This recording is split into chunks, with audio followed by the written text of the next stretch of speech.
Delhi MCD election का आज चुनाव प्रचार जो है आज शाम खत्म हो जाएगा और 4 दिसंबर को इलेक्शन है। देखना चाहेंगे कि वार्ड 188 में किस तरह की तैयारी है लोगों की और लोग क्या चाहते हैं, क्या डेवलपमेंट चाहते हैं और लोगों का क्या रुझान है।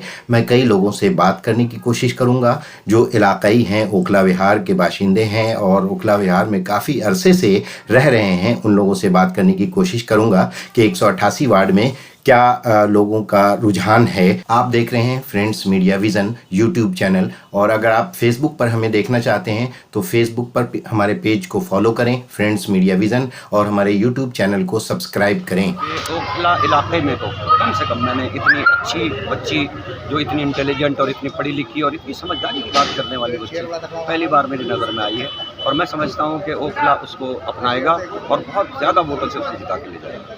वो वही कैंडिडेट उतारते हैं जहाँ मुस्लिम एरिया है और वो बीजेपी को फ़ायदा पहुँचाते हैं। अब 250 सीटें दिल्ली में काउंसलरों की हैं, कम से कम 100 तो लड़ा लेते।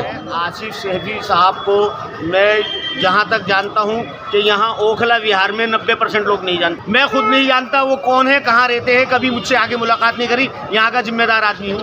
असदुद्दीन ओवैसी साहब एमएम पार्टी के जो सदर हैं, उन्होंने कहा कि कांग्रेस अब सिर्फ याद करेगी कि हमारे दादा वो थे, वालिद वो थे, अब तस्वीरों में रहेगी। कहते हैं नाई नाई बाल कितने जजमान जी मुंडों के सब सामने आ जाएंगे।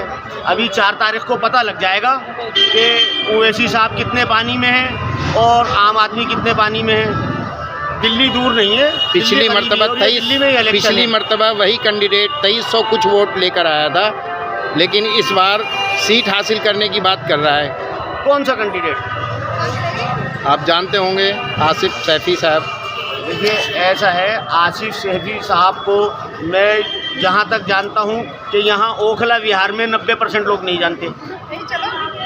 90% लोग। जावेद भाई मैं खुद नहीं जानता वो कौन है, कहाँ रहते हैं, कभी मुझसे आगे मुलाकात नहीं करी। यहाँ का जिम्मेदार आदमी हूँ। यानी एमएम पार्टी के जो कैंडिडेट यहाँ खड़े हुए हैं वो कहीं कंपेन नहीं कर रहे हैं। वो इस सोच में मगन है कि हमारे तो सदर आ गए और अब तो सब उनके मुरीद हो गए। देखिए अभी आपसे पहले एक साहब ने मेरा इंटरव्यू लिया है, उनसे मैंने कहा था कि इमाम बुखारी मेरे घर आ गए तो क्या मेरे सारे घर वाले नमाजी हो गए? अगर असदुद्दीन ओवैसी यहाँ आ गए तो उनके जो कैंडिडेट हैं वो इलेक्शन जीत गए? ये कहीं होता है? अगर ये तो फिर इसका मतलब है कि जितनी सीटें ये आई हैं सब उनके बीजेपी की जो आई हैं वो सब मोदी के आने की वजह से आई हैं। इनके अपने किसी नेता का कोई रोल नहीं है। जितनी भी आम आदमी पार्टी में सीटें आई हुई हैं उसमें किसी का कोई रोल नहीं है, केजरीवाल के आने से आई हुई हैं। कैंडिडेट अपनी खुद मेहनत करता है, किसी के बल पे नहीं पड़ना चाहिए, क्योंकि यहाँ पर जो हमारे मसले मसाइल होंगे ना उसके लिए हम उसके जो सुप्रीमो है उसके पास नहीं जाएंगे। जिसको हमने यहाँ जिताया है हम उसके पास जाएंगे, हमें उससे उम्मीदें लगानी है, हमें उससे काम कराने हैं। मेरे बुजुर्ग, मेरे चाचा जनाब शौकत अली खान साहब ये पुराने कांग्रेसी हैं और ये यहाँ के हालातों को कहीं बेहतर जानते हैं। मैं तो जुम्मा 8 दिन से हूँ, मुझे भी यहाँ 34 साल हो गए, लेकिन इनका तो बचपना सारा यही गुजरा है, सब कुछ यही गुजरा है। यहाँ के हालातों के बारे में मेरे से ज़्यादा बेहतर क्या कहना चाहेंगे अभी के जो हालात हैं उस पर? देखिए, मैं अभी जो वक्त का तकाजा है, किसी भी मैं सारे मुसलमान भाइयों से, बच्चों से, बड़ों से अपील करता हूँ कि कोई अपना वोट ओवैसी साहब को देकर ख़राब ना करे, क्योंकि हमदर्द में भी उनका, लेकिन अगर सबको साथ लेकर चले वो वही कैंडिडेट उतारते हैं जहाँ मुस्लिम एरिया है और वो बीजेपी को फ़ायदा पहुँचाते हैं। अब 250 सीटें दिल्ली में काउंसलरों की हैं, कम से कम 100 तो लड़ा लेते। सबको साथ लेकर चलो। ये मुल्क ऐसा है कि यहाँ सब मिलजुल के रहते हैं और मिलजुल के ही काम बनेगा आने वाले वक्त में। अब ये नफरत के बीच होते, जोशीली तकरीर करते, मुसलमान तो इत्तेफाक से एक होता नहीं है, लेकिन वो सब एक हो जाते हैं। जावेद साहब, अरीबा आसिफ जो कैंडिडेट है, आपने बातें सुनी, उसकी रोज़ाना की तकरीर आप सुन रहे हैं। आप काफ़ी दिन से सियासत में हैं और इन चीज़ों को देख रहे हैं। क्या इस तरह के कैंडिडेट, नौजवान कैंडिडेट को आपने देखा इससे पहले, और वो भी लड़की? देखिए, हकीकत तो ये है कि ओखला इलाके में तो कम से कम मैंने इतनी अच्छी बच्ची जो इतनी इंटेलिजेंट और इतनी पढ़ी लिखी और इतनी समझदारी की बात करने वाली बच्ची पहली बार मेरी नज़र में आई है। और मैं समझता हूँ कि ओखला उसको अपनाएगा और बहुत ज़्यादा वोटों से उसे जिता के ले जाएगा। 4 दिसंबर को एमसीडी इलेक्शन है, किस तरफ रुझान है इस वार्ड 188 का, कुछ बताएंगे आप? देखिए, जहाँ तक वार्ड 188 का सवाल है, वो रुझान इस वक्त कांग्रेस की तरफ है, क्योंकि नया चेहरा है और काम करने का जज्बा भी इसमें है और इस वक्त नौजवान को आगे बढ़ाने की ज़रूरत है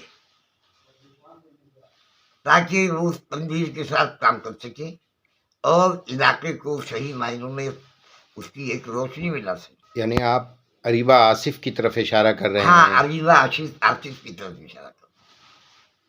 बेशक नौजवान हैं और जिस अंदाज से वो इलेक्शन लड़ रही हैं, देखिए, जिस तरह से वो इलेक्शन लड़ रही है वो सही है, लेकिन नया चीज ये है कि एक नौजवान लड़की है और पढ़ी लिखी है, अच्छे खानदान की है, तो इसलिए उसको ज़्यादा वो है तजुर्बा, उसको अपने बाप की तरफ से एक तजुर्बा भी मिल रहा है, तो वो ज़्यादा बेहतर काम कर सकेगी दूसरों के मुकाबले में। वार्ड 188 में आप एक वोटर्स हैं, किस हिसाब से देखते हैं, क्या पलड़ा, किसका पलड़ा भारी है, किस तरफ वोटर्स का रुझान है, कुछ बताएंगे इस बारे में? किसको लोग चाहते हैं इस वार्ड में? ये ओखला विहार में आप रहते हैं, बताइए हम तो कुछ। उससे उम्मीद रखते हैं जो लड़की है खड़ी हुई है, क्या नाम है उसका, अरीबा आसिफ। हाँ, रीबा आसिफ को सपोर्ट करेंगे क्योंकि कोई और यहाँ पर है नहीं उसके अलावा, क्योंकि जो पानी और ये सब करते हैं वो बोलने वाली लड़की है, उसी को सपोर्ट कर रहे हैं। यानी जो मसले हैं, मसाइल नाली- जो मसाइल हैं, नाली है, पानी है, सीवर है, ये सब जो उसके जो मसले हैं, मसाइल इसके हैं, लिए जी उनके वालिद साहब आसिफ मोहम्मद खान हैं, जी जी जी जी बिल्कुल वो काउंसलर भी रह चुके हैं और एमएलए भी रह चुके हैं, बिल्कुल बिल्कुल, तो उनकी बेटी जो है उसको आप, उसको सपोर्ट करेंगे। और लोगों का क्या रुझान है, आप कुछ अपना? ज़्यादातर लोगों से बात हुई है, वो उसी को सपोर्ट कर रहे हैं।